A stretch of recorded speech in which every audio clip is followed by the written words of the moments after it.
여름이 왔습니다. 하지만 더럽기 더워요. 그래서 더위를 싹 날려줄 이 수박을 준비해봤습니다. 오늘은 이걸로 10가지 음식을 해먹을 겁니다. 그리 엄청난 것은 아니지만 매일 집에 박혀서 쇼츠를 보는 것보단 나으니 빠르게 요리 시작해줍시다. 요리를 시작하기 전에 위생을 위해 손을 씻어주고 수박을 손질해줍시다. 가장 요리하기 쉬운 수박 주스를 만들 건데 매우 간단합니다. 수박 싹싹싹 잘라주고 믹서기에 갈면 끝입니다. 참고로 저는 수박은 좋아하지만 수박 주스는 좋아하지 않기 때문에 어머니께 드리도록 하겠습니다. 이제 수박 주스를 만들다 남은 이 아까운 수박 껍질로 요리를 할 건데 이걸로 어떻게 요리를 해먹냐 할 수 있겠지만 세상에 불가능이란 건 없습니다. 이제 수박 껍질로 무침과 깍두기로 만들어줄 겁니다. 만들 때는 이 뒷면을 칼로 잘라야 하는데 잘못 자르면 손이 크게 다치니 주의 바랍니다. 영상에 담겨지진 않았지만 방금 전에 손 다쳤습니다. 뒷면은 다 잘랐다 싶으면 친구 중에서 멸치 같은 친구를 떠올리며 이런 얇은 네모 모양으로 잘라줍니다. 이렇게 잘라줬으면 소금 한 스푼 버무려서 10분 정도 절여준 다음 물을 붓고 헹구다가 물기 빼주고 아기 다루듯이 그릇에 잘 담아줍니다. 여기에 설탕 2스푼, 식초 1스푼, 매실액 2스푼, 고춧가루 2스푼, 참기름 약간 1스푼 넣어주고 껍질들끼리 광란의 파티를 열어줍니다. 이렇게 짬뽕식으로 대충 섞었다 싶으면 이걸 제 입이 아닌 또 어머니의 입에 넣어줍니다. 드신 후에 맛있다고 하셨으니 걱정 마십시오. 무침을 다 만들었으니 깍두기도 만들어줄 건데 무침 했던 것처럼 뒷면 잘라주고 이번에는 얇은 네모가 아닌 뚱뚱한 제 친구를 생각하며 잘라줄 겁니다. 이렇게 잘라줬으면 양파 건더기, 대파, 고춧가루 2스푼 넣어줘야 하는데 저희 집에는 대파와 양파가 없기 때문에 그냥 고춧가루만 넣기로 했습니다.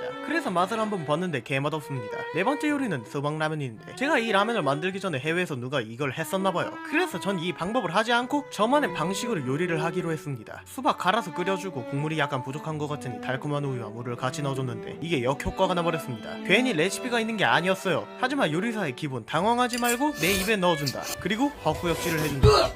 정말 맛있으니 해먹기를 바랍니다. 자, 5번째 요리는 시튀김인데 이게 요리가 가능할까 싶었지만 챗GPT가 중국, 베트남, 태국에서 간식으로 먹는다고 당당하게 얘기를 했습니다. 그러니 깡통을 한번 믿어보며 프라이팬에 식용유 넣어줬는데 너무 많이 넣고 튀겨버려서 망했습니다. 이렇게 이연속으로 망하는 건 처음이네요. 하지만 먹고 평가를 해야 하니 먹어줬습니다. 먹는 순간부터 주마등이 떠오르면서 눈물을 흘렸습니다. 자, 6번째 요리는 정상적인데 어린 친구들을 위해 수박 아이스크림을 만들어줄 겁니다. 요리는 정말 간단합니다. 믹서기에 잘 갈아주고 여기에 우유 넣어주고 냉장고에 10시간 정도 얼려두면 이렇게 나옵니다. 하지만 만약을 위해 아이스크림을 싫어하시는 분들이 있을 수 있으니 빙수도 만드는 방법을 알려주도록 하겠습니다. 근데 이거나 저거나 똑같냐고 하실 수 있는데 조용히 넘어갑시다. 요리하기 귀찮으니까. 수박 대충 잘라주고 비닐봉지에 넣어준 다음 열사의 왕국에 버려두고 10시간 뒤에 꺼내주고 잘 갈아주면 끝입니다. 8번째 요리는 수박 피자인데 전에 라면 했던 것처럼 하다가 큰일 날 수도 있으니 이번엔 레시피대로 하기로 했습니다. 위에 요플레 올려주고 이것저것 자기 취향껏 올려주면 끝입니다. 간단한 요리라서 그렇지 맛은 딱 어린이 입맛을 위한 요리였습니다. 9번째 요리는 화채인데 화채는 우리 모두에게 유명한 음식이니 빠르게 설명하죠. 수박 잘라주고 과일 이것저것 넣어야 하지만 저희 집에는 뭐 있는 게 없으니 수박만 넣어줍니다. 사이다 넣어주고 우유 넣어줘야 하지만 우유가 없어서 문제가 생겼는데 이때 어머니가 먹다 남은 바나나 우유 넣으라고 해서 넣었더니 반응이 꽤 좋았습니다. 자, 이제 마지막 요리 수박튀김입니다. 수박을 어떻게 튀겨 먹냐 하실 수 있겠지만 신기하게 레시피에서 겉바 속촉으로 먹는다는데 대체 무슨 맛으로 먹는 건지 도무지 이해가 안 갔지만 일단 요리는 해야 하니 튀김가루, 전분가루를 준비해주고 전분가루와 튀김가루 그리고 물을 함께 넣어주시면 이런 모습이 나올 겁니다. 이렇게 되면 수박을 잘 코팅해주면서 튀기면 완성입니다. 맛평가를 하자면 수박의 달콤함과 튀김 맛이 합쳐지면서 곧바로 화장실을 향하게 만드는 맛을 가졌습니다. 이거 먹고 2일에서 3일간 화장실이랑 붙어 다녔으니 만약 살을 빼고 싶다면 이 음식을 먹고 살을 빼시는 걸 추천합니다.